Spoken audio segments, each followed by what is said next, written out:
नमस्कार, आप देख रहे हैं स्वामी न्यूज और मैं हूं राजीव शर्मा। और अब चलते हैं खबरों के सफर पर प्राइम टाइम बुलेटिन के साथ। देश भर में पेट्रोल और डीजल सस्ता होने पर भाजपा कार्यकर्ताओं ने प्रसन्नता व्यक्त की। भाजपा कार्यकर्ताओं ने कहा कि केंद्र और राजस्थान सरकार द्वारा पेट्रोल डीजल के दामों में कमी करते हुए आमजन को राहत पहुंचाई गई है, जिसके कारण ट्रांसपोर्टेशन भी सस्ता होगा और आने वाले सामान भी लोगों को सस्ते मिलेंगे। हर व्यक्ति को लाभ मिलेगा। राजस्थान सरकार द्वारा वैट कम करने के बाद आज सुबह से पेट्रोल डीजल की नई दरें लागू कर दी गई। देश भर में पेट्रोल और डीजल सस्ता होने पर भाजपा कार्यकर्ताओं ने प्रसन्नता व्यक्त करते हुए कहा कि इससे वाहन चालकों को फायदा मिलेगा। उसके अलावा ट्रांसपोर्टेशन भी सस्ता होगा, जिसके कारण आने वाले सामान भी लोगों को सस्ते मिलेंगे। इस प्रकार हर व्यक्ति को लाभ मिलेगा। उन्होंने बताया कि केंद्र द्वारा 2 रुपये प्रति लीटर दाम घटाए गए हैं, तो वहीं राजस्थान सरकार द्वारा वैट कम कर दिया गया है, जिसके कारण राजस्थान में करीब 3 रुपये 60 पैसे प्रति लीटर पेट्रोल सस्ता हुआ है, तो वहीं डीजल 3 रुपये 30 पैसे प्रति सस्ता मिलेगा। राजस्थान में नई दरें आज सुबह 6 बजे से लागू कर दी गई। इस प्रकार आज अपने केंद्र सरकार और राज्य सरकार की अपने डबल इंजन की सरकार ने पेट्रोल और डीजल का वैट कम किया है। राजस्थान सरकार ने 2% और केंद्र सरकार के तरफ से 3 रुपये 60 पैसे और 3 रुपये 30 पैसे का अपने कम किया गया। इससे सीधे आमजन को राहत मिलेगी। अपने आमजन की राहत ऐसा है कि अपने पेट्रोल अपने खाने पीने की वस्तुओं पर अपने कम लगेगा और अपने कई चीज़ों में फ़ायदा मिलेगा आम आदमी को। आज राजस्थान में डबल इंजन सरकार के बनने के बाद दोहरा लाभ प्रदेशवासियों को मिला है। केंद्र सरकार ने कल 2 रुपये प्रति पेट्रोल और डीजल की दरों के अंदर कम करा और राजस्थान की प्रदेश की सरकार ने 2% वेट को कम किया। उसके बाद में अजमेर के अंदर 3 रुपये 60 पैसे पेट्रोल हो गया कम और डीजल 3 रुपये 30 पैसे कम हो गया। इसका लाभ प्रत्येक व्यक्ति को मिलेगा। जो वाहन चलाता है उसको तो मिलेगा ही, स्वाभाविक बात है। उसके अलावा जो गाड़ी नहीं चलाता है उसको भी इसका लाभ मिलेगा। वो लाभ इस नाते से होगा कि जब कोई व्यक्ति कोई सब्जी भी खरीदता है तो वो ट्रांसपोर्टेशन के माध्यम से आती है। जब ट्रांसपोर्टेशन सस्ता होता है तो हर चीज़ सस्ती होने वाली है, हर व्यक्ति को इसका लाभ मिलने वाला है। और सबसे विशेष लाभ उन लोगों को मिलने वाला है जो प्रतिदिन गाड़ियों के अंदर पेट्रोल और डीजल भराते हैं। और 2 व्हीलर 4 व्हीलर के साथ साथ जो बड़ी गाड़ियाँ हैं उनके अंदर एक बहुत बड़ा लाभ 50 पैसे कम होने पर भी मिलता है और 3 रुपये 60 पैसे पेट्रोल की दरों का कम होना। अजमेर विकास प्राधिकरण के दल ने गुरुवार को ब्यावर रोड पर हजारीबाग मोड़ पर प्राधिकरण की 2 गुमटियों पर अतिक्रमण करने वालों को बेदखल कर दोनों गुमटियों को जेसीबी से हटा दिया था। आज इसी संदर्भ में अजमेर जिला कियोस्क संगठन अजमेर द्वारा ईडी आयुक्त और जिला कलेक्टर को ज्ञापन सौंपकर हजारीबाग स्थित गुमटियों को यथास्थिति रखने की मांग की गई। अजमेर विकास प्राधिकरण के दल ने गुरुवार को ब्यावर रोड पर हजारीबाग मोड़ पर प्राधिकरण की 2 गुमटियों पर अतिक्रमण करने वालों को बेदखल कर दोनों गुमटियों को जेसीबी से हटा दिया था। आज इसी संदर्भ में अजमेर जिला कियोस्क संगठन अजमेर द्वारा एडीए आयुक्त और जिला कलेक्टर को ज्ञापन सौंपकर हजारीबाग स्थित गुमटियों को यथास्थिति रखने की मांग की गई। पदाधिकारियों ने बताया कि बिना किसी सूचना के एडीए द्वारा कार्रवाई कर 2 गुमटियों को तोड़ दिया गया। उन्होंने कहा कि अगर जरूरी है तो उचित विधायी प्रक्रिया अपनाई जाए और पुनर्वास की आसपास व्यवस्था की जाए। इस मौके पर संगठन के पदाधिकारियों ने चेतावनी देते हुए कहा कि अगर उनकी मांगें नहीं मानी गई तो आंदोलन किया जाएगा। हमारी जो शहर के अंदर 5 गुमटियां हैं, प्रशासन उनको क्या टारगेट करके 1-1, 2-2 गुमटियां तोड़ रहा है। कल हमारे 2 गुमटी धारकों की गुमटियां तोड़ दी गई है, जबकि हमें ना तो नोटिस दिया था। 1 घंटे पहले एडीए के कर्मचारी आते हैं और बोलते हैं कि ये सामान खाली करो, हम 1 घंटे बाद इसको तोड़ेंगे। तो और आकर के वो हठधर्मिता करते हुए, दादागिरी करते हुए प्रशासन ने हमारी 2 गुमटियां तोड़ दी। अब इनसे ये पूछिए कि जो कि राज्य सरकार की योजनाएं हैं, फ्लैगशिप योजनाएं थी, 20 साल से रोजगार कर रहे हैं, अब इनके सामने रोजी का संकट हो चुका है। और प्रशासन ये बोल के गया कि आगामी हफ्ते में और आपकी गुमटियां तोड़ी जाएगी। इसलिए आज हमने जिला कलेक्टर महोदय को ज्ञापन दिया है। जिला कलेक्टर महोदय ने हमें आश्वस्त किया है कि आज के बाद में आपको कोई डिस्टर्ब नहीं किया जाएगा। अगर डिस्टर्ब करेगा तो पहले आपके जो यूनियन के पदाधिकारी हैं उनको विश्वास में लेकर के आगे की कार्रवाई की जाएगी। सर, आज देखिए कि कल क्या हुआ कि जो अजमेर विकास प्राधिकरण है उसने हजारीबाग के पास जो 30 गुमटियां लगी हुई है उसमें से 2 गुमटियों को जाके उन्होंने न तो कोई नोटिस दिया न कोई विधिक प्रक्रिया अपनाई और जाके उन्होंने तत्काल प्रभाव से बुलडोजर लगा के उनको ध्वस्त कर दिया। इससे आप देखिए कि जो 20 साल पहले जो राजस्थान सरकार के अंदर जो मुख्यमंत्री थे उन्होंने फ्लैगशिप योजना के तहत उनको रोजगार दिया था। आज आप देख लीजिए किसी का रोजगार छिनता है 20 साल बाद तो उसके घर में मौत के बराबर है। और एक तरफ जब राजस्थान सरकार भजन लाल जी की कह रही है कि हम रोजगार देंगे, दूसरी तरफ उन्हीं की सरकार के अंदर अजमेर प्रशासन इन लोगों की गुमटियां तोड़कर उनका रोजगार छीन रहा है। तो आज अपने जिला कलेक्टर के माध्यम से ज्ञापन दिया है। जिला कलेक्टर से रूबरू बात करी है, हमने खुल के बात करी है, जबकि हमारे पास डॉक्यूमेंट्स है। चीफ सेक्रेटरी ने कह रखा है कि किसी भी गुमटी को सरकार के कोई नुमाइंदा तोड़ नहीं सकता है, क्योंकि जब तक सरकार उसको आदेश नहीं देगी कि इनको हटा दिया जाए जब तक आप उसको नेस्त नाबूद नहीं कर सकते। फिर भी अजमेर के आयुक्त महोदय ने अपनी मनमानी करके उनको हटा दिया है। तो हमने आज जिला कलेक्टर को ज्ञापन दिया है। जिला कलेक्टर ने पूरा आश्वासन दिया है कि मैं उनको पाबंद करूंगी। कल अपने जाबर सिंह जी जो स्वायत्त शासन मंत्री उनसे भी बात करी थी, उन्होंने जिला कलेक्टर को। नगर निगम अजमेर द्वारा प्रत्येक वर्ष की भांति इस वर्ष भी नगर निगम कार्यालय में फागुन महोत्सव बड़ी धूमधाम और हर्षोल्लास के साथ मनाया गया। इस मौके पर सभी वार्डों के महिला पुरुष पार्षदों ने मिलकर फूलों की होली खेली। कार्यक्रम में अलग अलग रंगारंग कार्यक्रम की प्रस्तुति दी गई। पार्षदों द्वारा भी फिल्मी गीतों की धुन पर गीत प्रस्तुत किए गए। बाहर से आए हुए कलाकारों ने राजस्थानी नृत्य प्रस्तुत किया। कार्यक्रम के दौरान पार्षदों को टाइटल दिए गए थे। उसी के आधार पर उन्हें होली फाग महोत्सव के तहत उपाधि देते हुए सम्मानित किया गया। नगर निगम अजमेर द्वारा प्रत्येक वर्ष की भांति इस वर्ष भी नगर निगम कार्यालय में फागुन महोत्सव बड़ी धूमधाम और हर्षोल्लास के साथ मनाया गया। इस मौके पर सभी वार्डों के महिला पुरुष पार्षदों ने मिलकर फूलों की होली खेली। कार्यक्रम में अलग अलग रंगारंग कार्यक्रम की प्रस्तुति दी गई। पार्षदों द्वारा भी फिल्मी गीतों की धुन पर गीत प्रस्तुत किए गए। बाहर से आए हुए कलाकारों ने राजस्थानी नृत्य प्रस्तुत किया।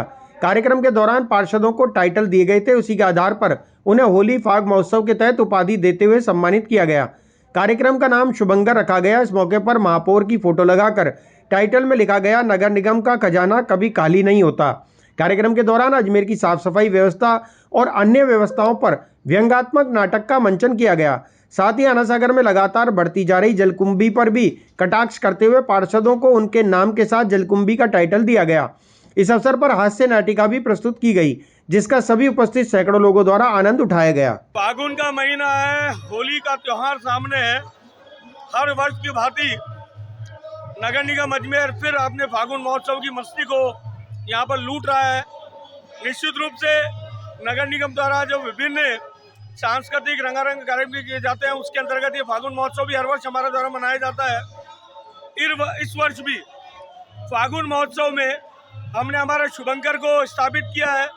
विभिन्न हास्य झलकियाँ जो नगर निगम के कामकाज में रोज रूटीन में आती है, उनमें जिस प्रकार की जो गतिविधि होती है उनको लेकर हास्य झलकियाँ और विभिन्न अवार्ड का यहाँ पर वितरण किया गया है, जिसमें हमारे पार्षदों को, हमारे निगम के अधिकारियों को, कर्मचारियों को वो अवार्ड दिए गए हैं। यहाँ पर विभिन्न जो सामाजिक और धार्मिक विषयों पर यहाँ पर झलकियाँ भी यहाँ पर प्रस्तुत हुई हैं। नगर निगम के हमारे अधिकारियों और पार्षदों द्वारा अपने कई गाने भी यहाँ पर रखे गए हैं, जो यहाँ पर सुन करके जनता आनंद ले रही है।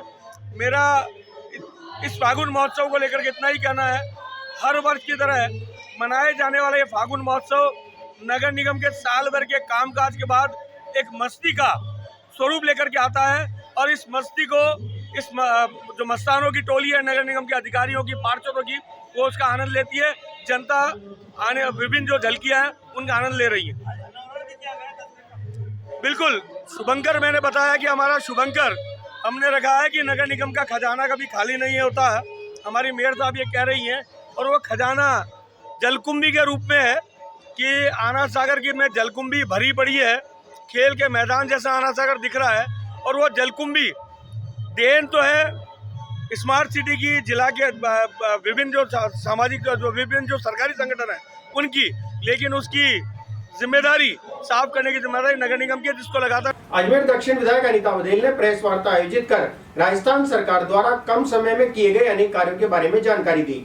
बघेल ने कहा कि राजस्थान सरकार द्वारा राजस्थान में ERCP योजना का लाभ महिला दिवस के उपलक्ष्य में गैस पर 100 रुपए कम करना, इसके अलावा पेपर लीक प्रकरण मामले से जुड़े हुए व्यक्तियों को तलाश कर जेल में पहुंचाया जा रहा है। उन्होंने कहा कि डबल इंजन की सरकार कम समय में आम जनता के लिए ज्यादा से ज्यादा कार्य कर रही है। अजमेर दक्षिण विधायक अनीता बघेल ने प्रेस वार्ता आयोजित कर राजस्थान सरकार द्वारा कम समय में किए गए अनेक कार्यों के बारे में जानकारी दी। बघेल ने कहा कि राजस्थान सरकार द्वारा राजस्थान में महिला दिवस के उपलक्ष्य में गैस पर 100 रुपए कम किए गए।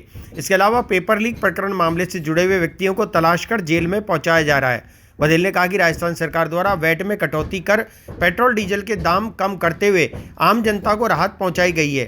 साथ ही राज्य कर्मचारियों को महंगाई भत्ते में 4% की बढ़ोतरी की गई है। राहतें देने का काम हमारे मुख्यमंत्री भजन लाल जी कर रहे हैं। सबसे पहले उन्होंने ERCP जो पानी का बहुत बड़ा मुद्दा था उसको समाधान तक पहुंचाया, और उसके बाद में महिलाओं को किस तरह से महंगाई से राहत मिल सके, उस नाते से 450 रुपये का गैस का सिलेंडर उज्ज्वला गैस धारकों को मिलने प्रारंभ हुआ। महिला दिवस के उपलक्ष्य में 100 रुपये कम किए गए गैस के सिलेंडर पर। अब 2% वैट पेट्रोल और डीजल पर कम करके पूरे प्रदेश को महंगाई से राहत दिलाने का जो काम किया, उसके लिए हम सबसे पहले माननीय सीएम साहब का आभार व्यक्त करते हैं। माननीय सीएम साहब ने महंगाई कम करने के लिए काम नहीं किया, आने वाली गर्मियों को देखते हुए हमारे जनता को कैसे पेयजल उपलब्ध हो सके, उस क्षेत्र में करोड़ों रुपए के काम हुए। अमृत 2 की सैंक्शन हुई, ERCP का काम हुआ, देवास योजना का काम हुआ, मध्य प्रदेश सरकार से समझौता हुआ। बहुत सारे काम जो वर्षों से लंबित पड़े थे उनको पूरा किया गया। हमारे पेपर लीक माफिया पर कैसे कंट्रोल पाया जा सके, SIT का गठन हुआ और आप देख सकते हैं कि किस तरह से पेपर लीक के अपराधी छुपते फिर रहे हैं, भागते फिर रहे हैं, उनको कहीं बचने का कोई मौका नहीं मिल रहा है और सरकार एक एक को पकड़ के जेल के अंदर डाल रही है। आज महिलाएं सुरक्षित महसूस कर रही हैं क्योंकि रोमियो स्क्वाड बनाया गया है जिससे मलचलों पर काबू पाया जा सके। हमारे साइबर क्राइम जितने होते थे उन साइबर क्राइम्स को रोकने के लिए किस तरह से उच्च टेक्निक का इस्तेमाल किया जाए, उसकी ओर सरकार एक कदम आगे बढ़ाई है। किसानों की फसल का उचित मुआवजा मिले, उसके नाते से बोनस की व्यवस्था माननीय मुख्यमंत्री जी ने की है और राज्य सरकार के कर्मचारियों को कैसे लाभ दिया जा सके, उसकी चिंता माननीय मुख्यमंत्री जी ने की है। तो मैं इस अवसर पर इतना ही कहना चाहूँगी कि प्रदेश को महंगाई से राहत देते हुए हम युवाओं को कैसे विश्वास उनका जम पाए कि अब जो भी परीक्षा होगी उस परीक्षा में बिना किसी नकल के, बिना किसी अपराध के, बिना किसी पेपर लीक के पारदर्शिता से परीक्षाओं का आयोजन होगा। भारतीय जनता पार्टी की हमारी राजस्थान की सरकार ने अपने संकल्प पत्र में जो वादे किए उन वादों को पूरा करने का काम और जिस प्रकार से हमने उन कामों की गारंटी ली थी उस गारंटी को पूरा करने का काम लगातार राजस्थान सरकार कर रही है। और जिस प्रकार से कल माननीय मुख्यमंत्री भजनलाल जी शर्मा के कैबिनेट में जो निर्णय हुआ और बहुप्रतीक्षित ये निर्णय था कि पेट्रोल और डीजल की जो दरों के अंदर कमी लाने का जो एक वायदा हमने किया था, माननीय मुख्यमंत्री जी ने कल घोषणा करते हुए 2% जो वैट कम किया है, निश्चित रूप से जनता को और हमारे इस राजस्थान के उद्यमी व्यापारियों को बहुत बड़ी एक राहत प्रदान की गई है। साथ ही जिस प्रकार से मैं कह सकता हूँ कि एक होली की अग्रिम सौगात माननीय मुख्यमंत्री जी ने प्रदेश की जनता को दी और इसी प्रकार से जिस प्रकार से हम बात करें तो महिलाओं के सम्मान की, तो महिलाओं के सम्मान को लगातार जिस प्रकार बढ़ाने का काम किया है, फिर चाहे जिस प्रकार से महिलाओं के लिए प्रत्येक पुलिस थाने के अंदर हेल्प डेस्क की रचना की व्यवस्था की गई हो, साथ ही जिस प्रकार से उज्ज्वला गैस कनेक्शन को 450 रुपये के अंदर प्रति सिलेंडर देने का वायदा किया था उसको पूरा करने का काम किया गया हो, या हमारे इस प्रदेश की जो मरुभूमि कहलाता है इसके अंदर जल संकट को ख़त्म करने के लिए जो बहुत ही मील का पत्थर जिस योजना को यहाँ पर माननीय मुख्यमंत्री जी ने जिस समझौते पर हस्ताक्षर करके MOU किया है और बहुत जल्दी वो क्रियान्वित होने वाली है, ऐसी ERCP योजना, हमारे यमुना जल समझौता, इन सब के माध्यम से लगातार प्रदेश की जनता को लाभान्वित करने का काम हमारी भारतीय जनता पार्टी की सरकार कर रही है। और कल जो पेट्रोल और डीजल की दरों में जिस प्रकार से कमी की गई है, जनता ने बहुत ही हर्ष भरे भाव से। जवाहरलाल नेहरू आयुर्विज्ञान महाविद्यालय के फिजियोलॉजी विभाग के तत्वाधान में 16 और 17 मार्च को फिजियोलॉजिकल सोसाइटी ऑफ इंडिया के राष्ट्रीय स्तरीय कॉन्फ्रेंस का आयोजन किया जा रहा है। महाविद्यालय के प्राचार्य एवं नियंत्रक डॉक्टर VB सिंह द्वारा प्रेस वार्ता आयोजित कर जानकारी दी गई। जवाहरलाल नेहरू आयुर्विज्ञान महाविद्यालय के फिजियोलॉजी विभाग के तत्वावधान में 16 व 17 मार्च को फिजियोलॉजिकल सोसाइटी ऑफ इंडिया के राष्ट्रीय स्तरीय कॉन्फ्रेंस का आयोजन किया जा रहा है। महाविद्यालय के प्राचार्य एवं नियंत्रक डॉक्टर VB सिंह के अनुसार इस महाविद्यालय के पिछले 60 वर्ष के इतिहास में फिजियोलॉजी विभाग की यह पहली राष्ट्रीय कॉन्फ्रेंस है। इस तरह के आयोजनों से यहाँ की छवि एवं गरिमा राष्ट्रीय स्तर पर प्रदर्शित होती है। इस आयोजन में संपूर्ण देश के प्रख्यात फिजियोलॉजिस्ट सम्मिलित होंगे एवं इनकी संख्या लगभग 25 होगी। इनमें PSI के अध्यक्ष डॉक्टर प्रसून प्रिय नायक, AIIMS जोधपुर एवं vice president PSI Rajasthan branch doctor Bharti Mehta भी सम्मिलित होंगी। ये सभी महानुभाव अपने अपने क्षेत्र में अति ख्याति प्राप्त हैं और इनकी मौलिक अनुसंधान पूरे विश्व में जानी मानी गई है। इन प्रख्यात फिजियोलॉजिस्ट के अलावा करीब 300 शोधार्थी एवं विद्यार्थी इस कॉन्फ्रेंस में शिरकत करेंगे, जो कि इन सभी महानुभावों के व्यक्तिगत रिसर्च अनुभवों से लाभान्वित होंगे। आज इसी संदर्भ में प्रेस वार्ता आयोजित कर जानकारी दी गई। 16 और 17 मार्च को JLN मेडिकल कॉलेज के BR अम्बेडकर ऑडिटोरियम में फिजियोलॉजी विषय की नेशनल कॉन्फ्रेंस का आयोजन JLN मेडिकल कॉलेज के फिजियोलॉजी के विभाग के द्वारा किया जा रहा है, जिसमें पूरे देश से लगभग 300 डेलीगेट्स भाग लेंगे, जिसकी शुरुआत कल सुबह 9 बजे की जाएगी और संडे को दोपहर बाद तक ये कॉन्फ्रेंस चलेगी। इसमें करीबन 200 रिसर्च पेपर प्रेजेंट किए जाएंगे, वो भी पूरे कंट्री के स्टेट्स में जो रेजिडेंट डॉक्टर्स हैं उनके द्वारा किया जाएगा। इसके अलावा एक बहुत रिच साइंटिफिक प्रोग्राम भी हमने तैयार किया है, जिसमें न केवल राजस्थान, एम्स और KGMC लखनऊ, चेन्नई, IIT चेन्नई, सभी राज्यों के प्रमुख जिन लोगों ने फिजियोलॉजी में काम किया है उन वक्ताओं के द्वारा भाषण दिए जाएंगे और अपने साइंटिफिक प्रोग्राम पेश किए जाएंगे। सबसे ज़्यादा हर्ष का विषय यह है कि यह कॉन्फ्रेंस नेशनल लेवल की कॉन्फ्रेंस है, जो कि राजस्थान में प्रथम बार हो रही है और वो भी JLN मेडिकल कॉलेज के फिजियोलॉजी विभाग में हो रही है। यह एक अजमेर के लिए फ़ख्र की बात है। इसके लिए इसका ऑर्गेनाइजिंग चेयरमैन हमारे विभाग के विभागाध्यक्ष डॉक्टर गरिमा बाफना हैं। ऑर्गेनाइजिंग सेक्रेटरी विभाग के प्रोफेसर डॉक्टर पूनम हैं और इस प्रोग्राम का कल 10 बजे उद्घाटन किया जाएगा। उस उद्घाटन का जो उद्घाटन करता है वो नसीराबाद हॉस्पिटल के ब्रिगेडियर शिशिर जैन इसका उद्घाटन करेंगे। इसके अलावा इसमें प्रमुख वक्ता के रूप में डॉक्टर रमन शर्मा जी बहुत ही सीनियर मोस्ट एंड प्रख्यात फिजियोलॉजिस्ट हैं। वो बेसिकली हमारे भी टीचर्स रहे हुए हैं, वो भी कल आ रहे हैं। हालांकि वो काफ़ी एज्ड हैं, फिर भी उन्होंने एग्री किया कि मैं आऊँगा। उनका भाषण भी प्रमुख रहेगा। इसके अलावा इस फील्ड में जिन लोगों ने महत्वपूर्ण कार्य किया है, चाहे वो आर्टिफिशियल इंटेलिजेंस के रूप में हो, चाहे वो मोबाइल के उसमें हो, और चाहे EMG EEG के क्षेत्र में हो, जो भी जितने भी रिसर्च हुई हैं वो कल प्रेजेंटेशन होगी। मैं सोचता हूं कि ये बहुत ही महत्वपूर्ण एक साइंटिफिक फेस्ट रहेगी और आने वाले समय में यह एक पत्थर का मील होगा कि ये अजमेर से हमने श्री अजमेर व्यापारिक महासंघ प्रतिनिधि मंडल द्वारा यातायात पुलिस निरीक्षक भिकाराम काला को ज्ञापन सौंपकर शहर के सकड़े रास्तों से पार्किंग हटाने की मांग की गई। व्यापारिक महासंघ के पदाधिकारियों ने बताया कि पुरानी मंडी क्षेत्र में अवैध पार्किंग है, जिसके कारण राहगीरों को, दुकानदारों को भारी परेशानी का सामना करना पड़ता है, इसलिए इसे स्थायी रूप से वहां से हटाया जाए। श्री अजमेर व्यापारिक महासंघ प्रतिनिधि मंडल द्वारा यातायात पुलिस निरीक्षक भिकाराम काला को ज्ञापन सौंपकर शहर के सकड़े रास्तों से पार्किंग हटाने की मांग की गई। व्यापारिक महासंघ के अध्यक्ष महेंद्र बंसल ने जानकारी देते हुए बताया कि पुरानी मंडी क्षेत्र में अवैध पार्किंग के नाम पर गाड़ियों का जमावड़ा रहता है, जिसके कारण इमरजेंसी पड़ने पर वाहन का निकलना भी मुश्किल हो जाता है।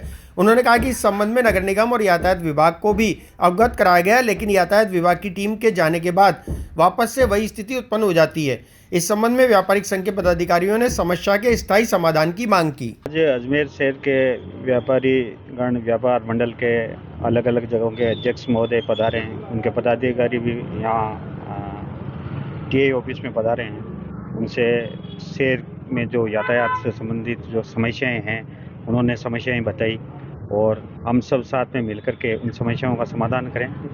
और हमारे SP साहब ने आदेश फरमाया कि शहर में यातायात में कोई बाधा नहीं आनी चाहिए, तो श्रीमान के आदेश अनुसार तुरंत प्रभाव से कार्रवाई की जाएगी। और व्यापारियों से जो हमारी वार्ता हुई वो बहुत ही अच्छी शानदार वार्ता हुई और उसमें वैसे व्यापारी भी खुश हैं और ट्रैफिक पुलिस उनके साथ में मिलकर के पूरे शहर में अभियान चलाएंगे। नो पार्किंग, कहीं भी नो पार्किंग में कोई गाड़ियां खड़ी नहीं होगी। अतिक्रमण नहीं होगा। हम नगर निगम को भी साथ में लेंगे और पूरे शहर में अच्छी कार्रवाई करेंगे और शहर में ट्रैफिक में कोई बाधा उत्पन्न नहीं है। आज श्री अजमेर व्यापार महासंघ का एक प्रतिनिधि मंडल श्री अजमेर व्यापार महासंघ अजमेर का एक सब महासंघ है, जिसमें हमारे से 130 व्यापारी जुड़े हुए हैं। तो हर बाजार के अध्यक्ष यहाँ आए और अपने अपनी समस्या टीआई साहब भिखाराम जी काला उनको अवगत कराया। सबसे बड़ी समस्या पुरानी मंडी में जो पार्किंग है वो पार्किंग अवैध है, क्योंकि उस पार्किंग में आप ये देखिए वहाँ पे व्यापारियों गाड़ियाँ खड़ी नहीं होती, जो भी दुकान पे काम करते हैं उन लोग गाड़ियाँ खड़ी होती है। हम उस वार्ड के पार्षद जो हमारे महासंघ के सलाहकार अशोक मुदगल, उन्होंने कई बार शिकायत करी, उनके पास लेटर भी है नगर निगम का कि वहाँ से पार्किंग हटाए। पार्किंग हट भी जाती है और जैसे ही यातायात का दस्ता जाता है, निगम दस्ता आता है, उसके बाद तुरंत गाड़ियाँ खड़ी। तो हमने टीआई साहब को ये कहा है कि वो पार्किंग हटाई जाए, क्योंकि वहाँ गाड़ियाँ खड़ों से पूरा क्षेत्र ऐसा हो जाता है। सारी बीमारियों को ये ऑटो रिक्शा बुलाई तो नहीं जा सकती है, एम्बुलेंस नहीं आ सकती है, और शहर में पड़ाव में ठेले वालों से हमारे व्यापारियों को परेशानी होती है। और जो अतिक्रमण करते हैं उसके लिए हमने अवगत कराया। टीआई साहब ने आश्वस्त किया हमारे को कि शहर पुष्कर के नजदीकी गांव तिलोरा में एडीए की सूनी जमीन पर करीब 100 टन से अधिक बजरी का स्टॉक कर बजरी खनन माफिया भूमिगत हो गए। वहीं सूचना पर पहुंची पुलिस खनन व राजस्व टीम ने जेसीबी की सहायता से बजरी को फैलाकर नष्ट कर दिया, साथ ही अज्ञात बजरी माफिया की तलाश शुरू कर दी। पुष्कर के नजदीक गांव तिलोरा में एडीए की सूनी जमीन पर करीब 100 टन से अधिक बजरी का स्टॉक कर बजरी खनन माफिया भूमिगत हो गए। वहीं सूचना पर पहुंची पुलिस खनन व राजस्व टीम ने जेसीबी की सहायता से बजरी को फैलाकर नष्ट कर दिया, साथ ही अज्ञात बजरी माफिया की तलाश शुरू कर दी। गुरुवार की शाम पुलिस को तिलोरा स्थित एडीए की जमीन पर भारी मात्रा में अवैध बजरी का स्टॉक होने की सूचना मिली थी। इस पर प्रशिक्षु आईपीएस कामलेश्वरण गोपीनाथ में जाप्ते के मौके पर पहुंचे तथा खनन विभाग व राजस्व विभाग को सूचना दी। इस पर दोनों विभागों की टीम भी मौके पर पहुंच गई। पुलिस ने बजरी का स्टॉक करने वाले की व्यक्ति के बारे में पूछताछ की, लेकिन उसका पता नहीं चला। इस पर टीम ने बजरी को जेसीबी मशीन की सहायता से मौके पर ही फैलाकर नष्ट कर दिया। गवर्नमेंट लैंड है, एडीए की लैंड है, वहाँ अवैध स्टॉकिंग की हुई थी बजरी की 3 डंपर की।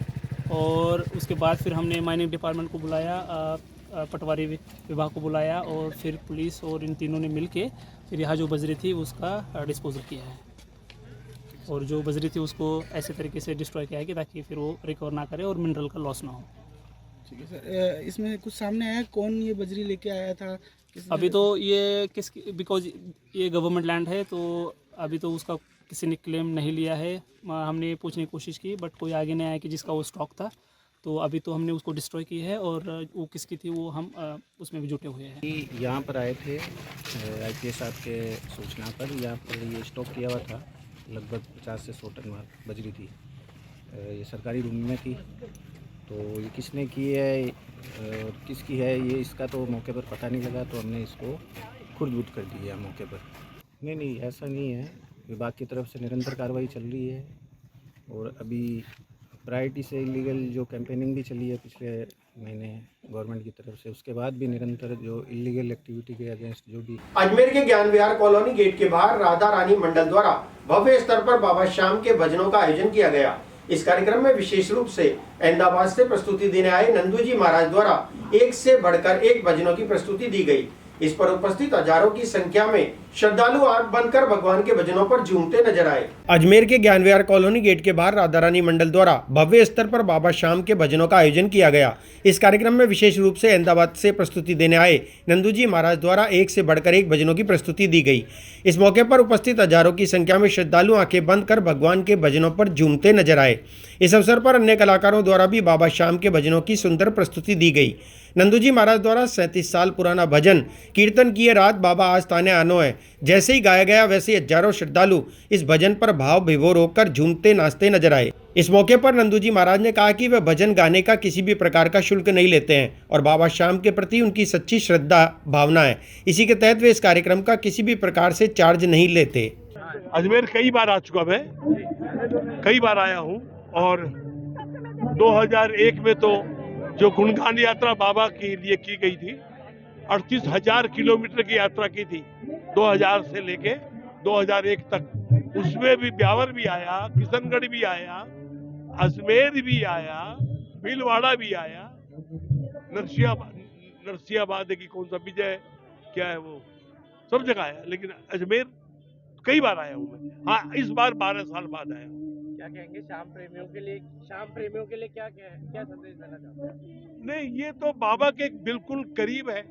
अजमेर तो खाटू श्याम जी के बिल्कुल करीब है और बाबा के दीवाने शुरू से यहाँ पर भजन कीर्तन, आज के 30 साल पहले किशनगढ़ में जो मंदिर बाबा का है वो मेरे हाथ से उद्घाटन हुआ है। किशनगढ़ में जो श्याम मंदिर है, तो अब ये सोच लो 30 साल पहले,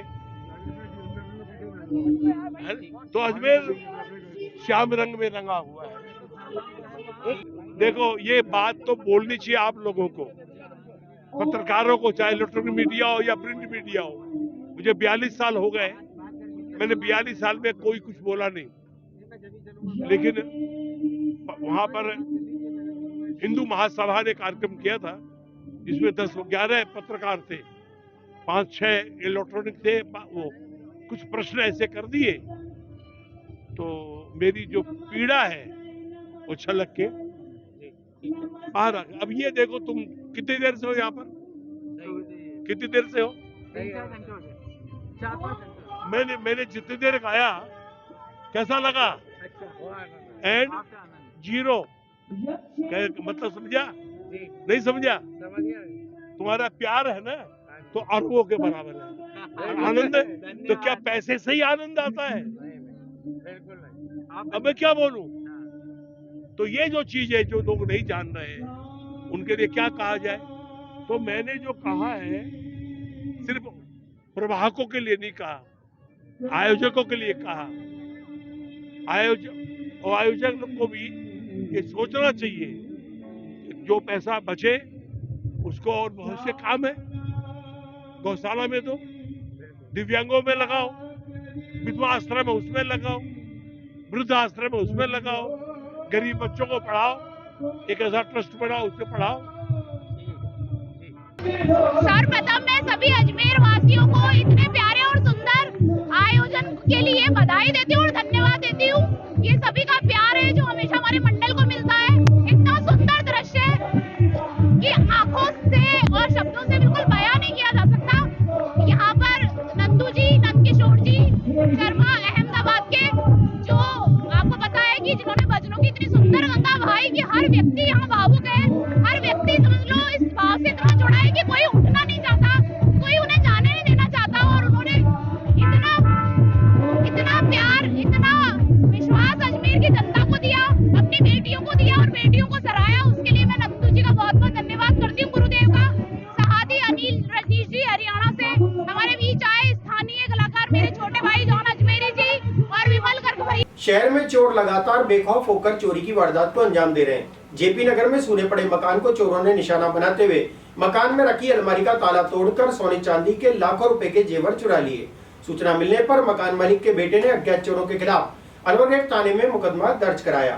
पुलिस ने मामला दर्ज कर जांच शुरू कर दी है। शहर में चोर लगातार चोरी की वारदात को अंजाम दे रहे हैं। आए दिन क्षेत्र के किसी न किसी इलाके में चोरी की वारदात की सूचना सामने आ रही है। ऐसा एक मामला जेपी नगर में सूने पड़े मकान का सामने आया। मकान मालिक के बेटे ने जानकारी देते हुए बताया कि वे और उनके परिवार जयपुर में रहते हैं और कभी कभी घर संभालते हैं, बीच में आ जाते हैं। उन्होंने बताया कि अज्ञात चोरों द्वारा उनके अलमारी का ताला तोड़कर 2 सोने की चैन और अंगूठियां सहित अन्य जेवर चुरा लिए गए। चोरी की यह सारी वारदात पड़ोस में लगे सीसीटीवी कैमरे में कैद हो गई। इस संबंध में मकान मालिक ने अज्ञात चोरों के खिलाफ अलवरगेट थाने में मुकदमा दर्ज कराया। पुलिस ने मामला दर्ज कर जांच शुरू कर दी है। सर, जयपुर रहता हूँ मैं, भी जॉब कर रहे हैं वहाँ पे, मैं और मेरी सिस्टर, और सितंबर से मेरी मदर भी वहीं है। फादर मेरे बाहर पोस्टेड है जम्मू कश्मीर में जी, और फोर्स में है वो जी। तो अभी 12 तारीख की बात है, सुबह 4:15 बजे करीब ये हमारे ताले वाले तोड़े हैं चोर ने। और उसी दिन 8 बजे करीब शाम के 8 बजे करीब हमको पड़ोसी ने बताया था कॉल करके कि आपके घर में ऐसी बात हुई है जी। तो उसके बाद हम 13 तारीख को हम यहाँ पे आए अजमेर, और हमने देखा था तो हमारे मेन गेट के और दोनों जाली के ताले टूटे हुए थे और सामान हमारा बिखरा हुआ था, ज्वेलरी वगैरह और सब चीजें गायब थी हमारी। क्या क्या था ज्वेलरी में? अंगूठियां थी मम्मी की, पापा की, और हम 4 जने हैं घर में, मम्मी पापा मैं और मेरी सिस्टर है। तो हमारी चेन वगैरह थी गले की, वो कुछ भी नहीं है, और मंगलसूत्र मम्मी का वो भी नहीं है। कैश नहीं, कैश वगैरह कुछ नहीं था। बस भैया लगभग कितने का नुकसान मानते हैं अपन अंदाजन कि भाई कि इतना तोला सोना था और चांदी? 1-1 तोले की तो चेन थी पापा की, पापा की और मम्मी की, तो वो नहीं है और बाकी का मुझे अंदाजा नहीं है अभी तक ना। शिकायत दर्ज करा? शिकायत दर्ज करा चुके हैं। कौन से थाने पे? ये अलवर गेट पे पुलिस आई? हाँ, आके गई है, तफ्तीश करके गई है वो। कोई फुटेज वगैरह है आसपास? फुटेज है, पास में ही कैमरे लगे हुए, तो उसकी कैमरे फुटेज है हमारे पास। तो कोई आ रहा है नजर उसमें? उसमें एक बाइक पे 2 जने आ रहे हैं जी, जिन्होंने चश्मा लगा रखा है सुबह और मुंह पे मास्क लगा रखा है। दिन नंबर नहीं, सुबह सुबह की बात है, 4:15 की। जी जी। और नंबर प्लेट वगैरह दिख रही है लेकिन क्लियर नहीं आ रहा कुछ भी अभी। तो ये फुटेज हमने पुलिस को अब कर दी प्रोवाइड। फिलहाल इस बुलेटिन में इतना ही। मुझे दीजिए इजाजत। देखते रहे स्वामी न्यूज। जय हिंद, जय भारत।